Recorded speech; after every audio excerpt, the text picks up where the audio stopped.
Assalamualaikum warahmatullahi wabarakatuh. Perkenalkan, nama saya Febriani dengan nomor induk mahasiswa 19961400013. Mahasiswa program studi Ekonomi Pembangunan, jurusan Ilmu Ekonomi, Fakultas Ekonomi dan Bisnis Universitas Negeri Makassar. Dengan nomor urut absen 13 ganjil, dan pada kesempatan kali ini akan menjawab soal B ujian tengah semester di mata kuliah Ekonomika Publik. Baiklah, langsung saja saya akan menjawab pertanyaan soal B nomor 1, yaitu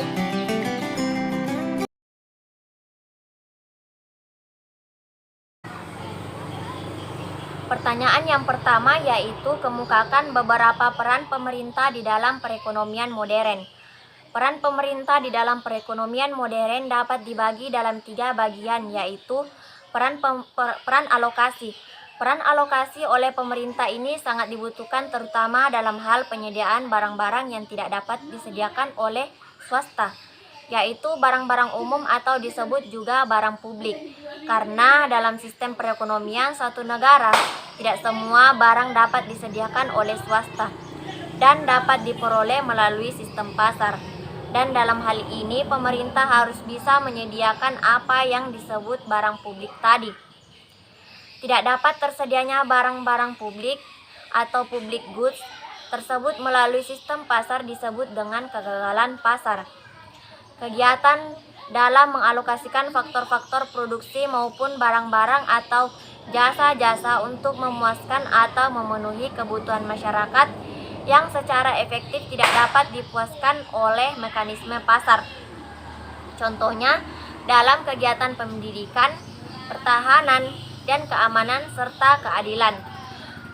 Peran yang kedua yaitu peran distribusi. Peran distribusi ini merupakan peran pemerintah sebagai distribusi pendapatan dan kekayaan tidak mudah bagi pemerintah dalam menjalankan peran ini, karena distribusi ini berkaitan erat dengan masalah keadilan. Pemerintah dapat mengubah distribusi pendapatan masyarakat baik secara langsung maupun tidak langsung.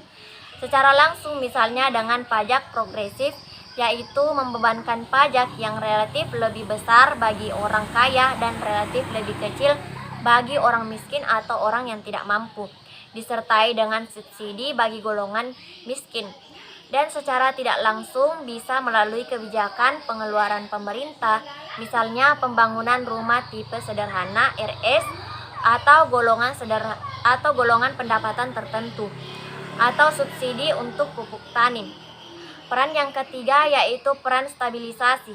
Peran stabilisasi pemerintah dibutuhkan jika terjadi gangguan dalam menstabilisasikan perekonomian, seperti terjadinya deflasi, inflasi, penurunan permintaan penawaran suatu barang yang nantinya masalah-masalah tersebut akan mengakibatkan timbulnya masalah lain secara berturut-turut seperti pengangguran dan stagflasi.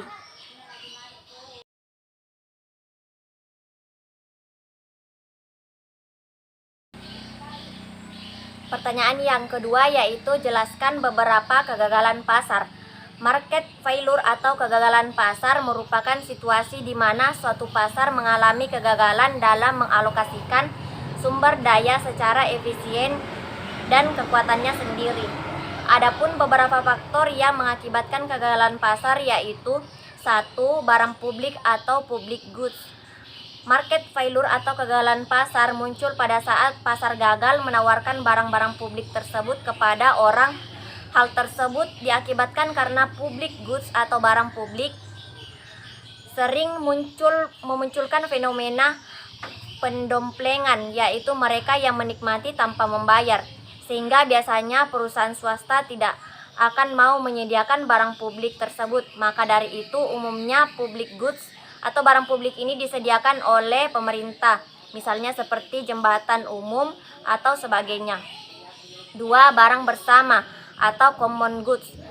Dasar dari terjadinya sistem persaingan pasar yaitu terdapat hak pemilik yang memberikan hak pemiliknya kepada tiap individu berdasarkan suatu barang, sehingga mereka dapat mengecualikan orang lain agar memanfaatkan barang tersebut. Ketiga, monopoli. Tidak ada persaingan antara produsen serta memiliki konsumen yang tinggi, sehingga suatu perusahaan kerap kali menaikkan harga yang mengharuskan para pelanggan membayar lebih mahal. Contohnya seperti BBM. 4. Eksternalitas. Eksternalitas merupakan kerugian atau keuntungan yang diderita atau yang dinikmati oleh para pelaku ekonomi yang disebabkan oleh pelaku ekonomi yang lain. Yang kelima yaitu adanya pasar yang tidak lengkap.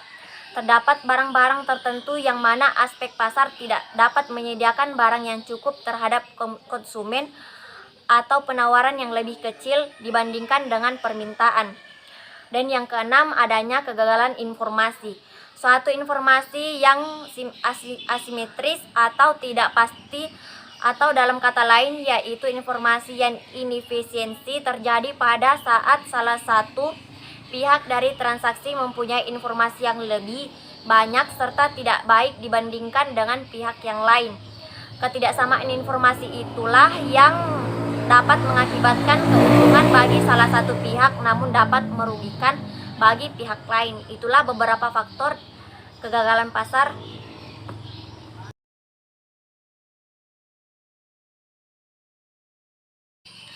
Pertanyaan yang ketiga yaitu uraikan pengertian dari ciri-ciri barang privat dan disertai dengan contoh yang mendasar.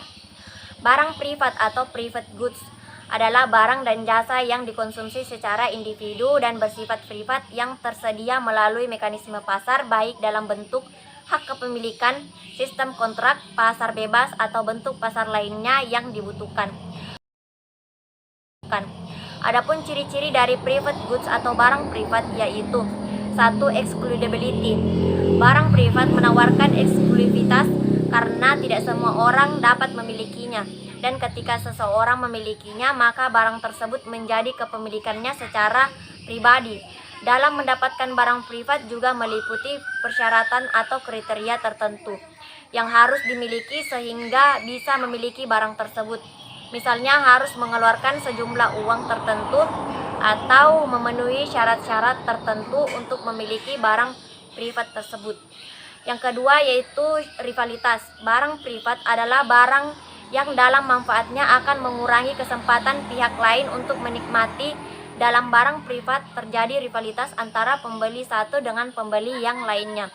Yang ketiga yaitu terbatas. Jumlah dari barang privat adalah terbatas, tidak seperti barang publik yang jumlahnya berlimpah. Barang privat maka tidak semua orang bisa memilikinya, apalagi kota yang ada telah mencukupi atau habis. Contoh dari barang privat atau private goods adalah mobil, lembaga bimbingan belajar swasta, baju, tas, sepatu. Karena segala sesuatu yang di mana kita memerlukan effort atau usaha untuk mendapatkan yang merupakan barang privat, itulah mengapa baju, sepatu, tas tergolong dalam kategori barang privat atau private goods.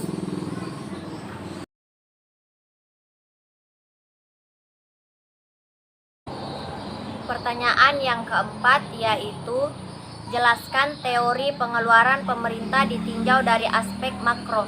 Teori pengeluaran pemerintah ditinjau dari aspek makro merupakan suatu tindakan pemerintah yang mengatur jalannya perekonomian dalam lingkup nasional dengan menentukan besarannya pengeluaran pemerintah setiap tahunnya.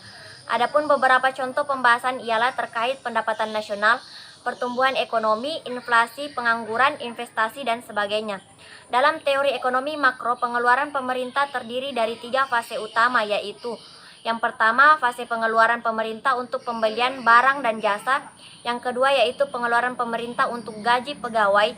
Dan yang ketiga yaitu pengeluaran pemerintah untuk transfer payment.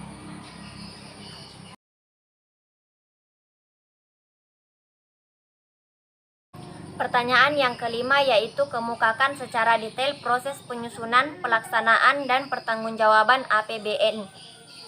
Proses penyusunan APBN dimulai dari tahap pendahuluan. Tahap awal persiapan rancangan APBN oleh pemerintah meliputi penentuan asumsi dasar APBN, perkiraan penerimaan dan pengeluaran, skala prioritas, dan penyusunan budget. Adapun asumsi dasar APBN yang meliputi pertumbuhan ekonomi, tingkat inflasi, nilai tukar rupiah, struktur bunga SBI 3 bulan, harga minyak internasional, dan lifting. Selanjutnya, mengadakan rapat komisi antar komisi masing-masing dengan mitra kerjanya. Departemen lembaga teknis melakukan proses finalisasi penyusunan RAPBN oleh pemerintah. 2. Tahap pengajuan, pembahasan, dan penetapan. A. Tahap ini dimulai dengan pidato Presiden sebagai pengantar RUU APBN dan nota keuangan. Selanjutnya pembahasan baik antara Menteri Keuangan dan panitia anggaran DPR maupun komisi-komisi dan departemen lembaga teknis terkait. Hasil dari pembahasan berupa UU APBN memuat satuan anggaran sebagai bagian tidak terpisahkan dari UU tersebut. Satuan anggaran adalah dokumen anggaran yang menetapkan alokasi dana per departemen atau lembaga, sektor atau subsektor, program dan proyek kegiatan. Untuk membiayai tugas umum pemerintah dan pembangunan departemen atau lembaga, pengajuan rencana kerja dan anggaran kementerian atau lembaga RKA-KL, Kepala Departemen Keuangan dan Bappenas, untuk kemudian dibahas menjadi daftar isian pelaksanaan anggaran DIPA dan diverifikasi sebelum proses pembayaran. Proses ini harus diselesaikan di Oktober hingga Desember. Dalam pelaksanaan APBN dibuat petunjuk berupa keputusan Presiden Kepres sebagai pedoman pelaksanaan APBN. Dalam pelaksanaan pembayaran kepada kantor atau pimpinan proyek di masing-masing kementerian dan lembaga, pengajuan surat permintaan pembayaran kantor wilayah pembendaharaan negara atau KKPN. Tahap pelaksanaan. Pelaksanaan anggaran diawali dengan disahkannya dokumen pelaksanaan anggaran oleh Menteri Keuangan. Dokumen anggaran yang telah disahkan oleh Menteri Keuangan disampaikan kepada Menteri atau pimpinan lembaga, Badan Pemeriksa Keuangan (BPK), Gubernur, Direktur Jenderal Anggaran, Direktur Jenderal Pembendaharaan, Kepala Kantor Wilayah, Direktur Jenderal Pembendaharaan terkait, Kuasa Bendahara Umum Negara KPPN terkait, dan kuasa penggunaan anggaran. Dokumen tersebut merupakan acuan dan dasar hukum pelaksanaan APBN yang dilakukan oleh kementerian atau lembaga dan pembendaharaan umum negara. Dokumen-dokumen penting dalam pelaksanaan anggaran adalah daftar isian pelaksanaan anggaran atau biasa disingkat dengan DIPA dan dokumen lain yang dipersamakan dengan DIPA. Sedangkan dokumen pembayaran antara lain terdiri dari surat permintaan pembayaran SPP, surat pemerintahan membayar SPM, dan surat pemerintahan pencairan dana SP2D. Pelaksanaan APBN diatur dalam Undang-Undang Nomor 14 Tahun 2013 tentang tata cara pelaksanaan APBN. Anggaran APBN dapat berjalan dengan baik dan bertanggung jawab. Dalam pelaksanaannya terdapat pengawasan APBN yang bersifat internal ataupun eksternal. Pengawasan internal ditetapkan oleh satuan pengawasan dari kelompok yang diawasi. Sementara itu, pengawasan eksternal dilakukan dengan pemeriksaan oleh BPH, Badan Pemeriksa Keuangan. Untuk pelaksanaannya, APBN akan disusun berdasarkan 4 asas yakni: yang pertama yaitu asas kemandirian, yang kedua penghematan atau peningkatan efisien dan produktivitas, dan ketiga penanaman prioritas dan pembangunan, keempat fokus pada asas dan undang-undang negara. Dalam penyusunan APBN memperhatikan 2 aspek, yakni 1 aspek pendapatan dan yang kedua itu aspek pengeluaran. Pertanggungjawaban pelaksanaan APBN. Pada pasal 30 ayat 1, Presiden menyampaikan rancangan undang-undang tentang pertanggungjawaban pelaksanaan APBN kepada DPR berupa laporan keuangan yang telah diperiksa oleh Badan Pemeriksa Keuangan selambat-lambatnya 6 bulan setelah tahun anggaran terakhir. Kedua, laporan keuangan dimaksudkan setidaknya meliputi laporan realisasi APBN, neraca, laporan arus keuangan, dan catatan atas laporan keuangan yang dilampirkan dalam bentuk laporan keuangan perusahaan negara dan badan lainnya. Pasal 31 ayat 1, gubernur atau bupati atau wali kota menyampaikan rancangan peraturan daerah tentang pertanggungjawaban pelaksanaan APBN kepada DPRD berupa laporan keuangan yang telah diperiksa oleh Badan Pemeriksaan Keuangan selambat-lambatnya 6 bulan setelah anggaran berakhir. 2. Laporan keuangan dimaksudnya setidaknya meliputi laporan realisasi APBN neraca, laporan arus kas dan catatan atas laporan keuangan yang dilampirkan dengan laporan keuangan perusahaan daerah. Pasal 32 ayat 1, bentuk dan isi laporan pertanggungjawaban pelaksanaan APBN sebagaimana dimaksudkan dalam pasal 30 dan pasal 31 disusun dan disajikan sesuai dengan standar akuntansi pemerintahan.